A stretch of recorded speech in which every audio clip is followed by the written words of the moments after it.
You're watching a B.A.S.S. presentation. Hey, good Saturday morning to you. Glad you are with us as we get ready. We're preparing for what's coming up, and that's day number 3, semifinal Saturday at the FXR Bassmaster Elite at Lake Guntersville. Welcome to the Epic Baits Facebook pre-show. Tommy Sanders here with Ronnie Moore, Davey Height, and we are set for a big day. We are down to 50 anglers from our original 101, and these 50 will battle it out for 10 spots in the grand finale tomorrow. The championship on Championship Sunday, first stop of the year. The Bassmaster Elite Series 2026. Some scenes right there at the takeoff there. Scottsboro, Alabama, our fantastic host city. And there's your leaderboard after 2 days of competition. And a well-known figure and a much-feared figure in this world of professional bass fishing, Kyle Welcher, the man who has risen to the top. Jamie Hartman, former winner here back in 2019 at Lake Guntersville. Hunter Shryock, Stetson Blaylock, 2 veterans in there. Lots of veterans, good mix in our top 10. Welcome to the Bassmaster Studios. Guys, we got a big day ahead. I think it's always a privilege to come to Guntersville. It's always much anticipated because it's a great, great place. But like all great places, it challenges the best, and the favorites, in many cases, did not do well. Yeah, no doubt about it. If you look up and down the leaderboard after yesterday's weigh-in, unfortunately, half the field is gone, and there's some big names, some guys that have fished Lake Guntersville for decades, did not have good tournaments here. But we do have an Alabama angler that's leading this event, and talking to him last night, he said something that really, really hit home with me. He said, the Bassmaster Elites are Lake Guntersville, and Lake Guntersville are the Bassmaster Elites. And I mean, it really is like where we should start the season almost every year, even though it's extremely cold. I'm sure you'd agree with that, Ronnie Moore. Yeah, I mean, this is a huge playing field when it comes to the impact of every fish. There's so many big fish out there, so many groups of fish, and every inch of this place is a winnable spot. And so guys like Kyle Welcher, Wes Logan, who have had multiple events of success, Hank Cherry, it just goes to be how impressive it is that they're not even returning to the same spots every year.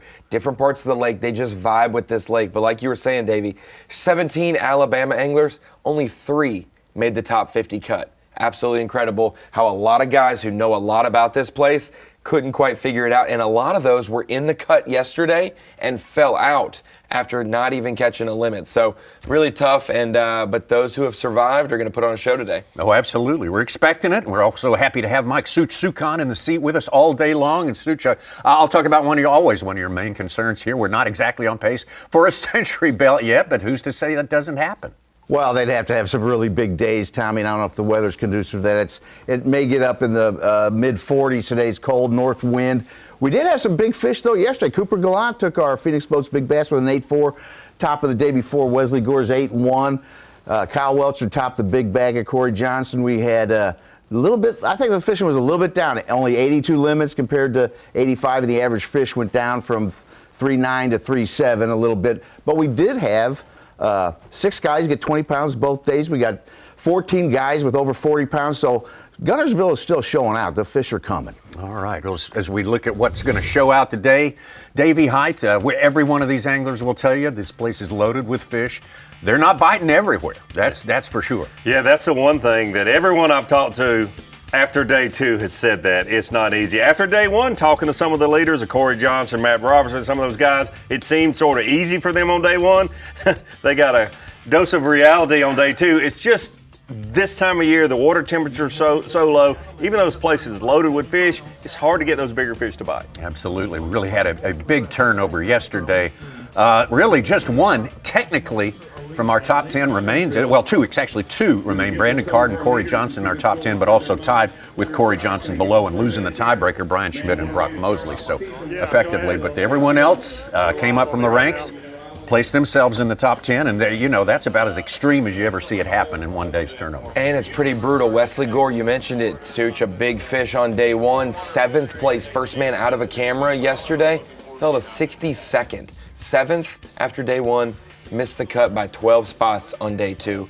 You cannot slip on the Elite Series for a day, Davey Height, or you will lose so many points that you'll be wanting later on. I think you have to talk about this. This is the first Bassmaster Elite Series tournament without forward-facing sonar in many years. Yes. And here's something that I saw. Whether you like it or you don't like it, you don't see people just fall off when they've got that technology Got a because high they floor, yeah. because they just they get around them and they have confidence they're there.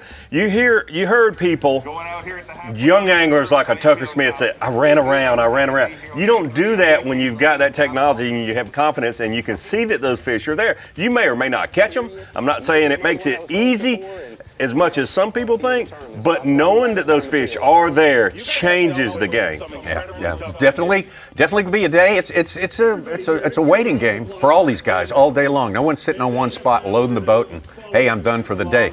We got bite windows that sometimes are very, very short that open up here, and you got to take advantage. You got to be positioned properly when that happens. Yeah, and we've heard some anglers talk about bite windows, and they thought they hit it right, and then yesterday they didn't hit those right. The thing that I'm excited about today most is talking to Kyle Welcher and Jamie Hartman. They said, they said they found groups of fish. I've not heard anybody else say that all week. That did sound kind of important. And we talk about Kyle Welcher. His most recent big-time accomplishment, besides being a former Angler of the Year, was to set the record for the greatest win margin in the history of the Bassmaster Elite Series at Pasquotank last year. Is he going to do anything like that here? I kind of doubt it. Now, this be a great place to do it, but I don't think it's going to happen this week. Wrong time of year. Oh, wrong time of year. Well, it's a little bit warmer yesterday.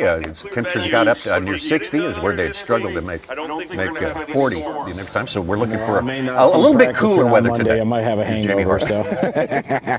No, man, it's a repeat. That's all I'm thinking, repeat. It ain't going to be the same because I came from way back in the pack then, but man, I love this right now. I feel at home. This place has treated me good. It has treated me good in the past. It's treated me good this week. And back to instinct fishing, bud. I mean, this is what it's all about for me. That was a deciding factor, honestly, for me to be here right now and fish this next season, was what we did with the split. So if we kept it the other way, I might not be here right now. We love having you here. What about Guntersville makes you feel at home? I think it's just it's a detail. It's paying attention to the detail. My mapping, my Lowrance mapping has given me, I think, an advantage, and I'm using it to my T. You'll see it today. It's paying off for me.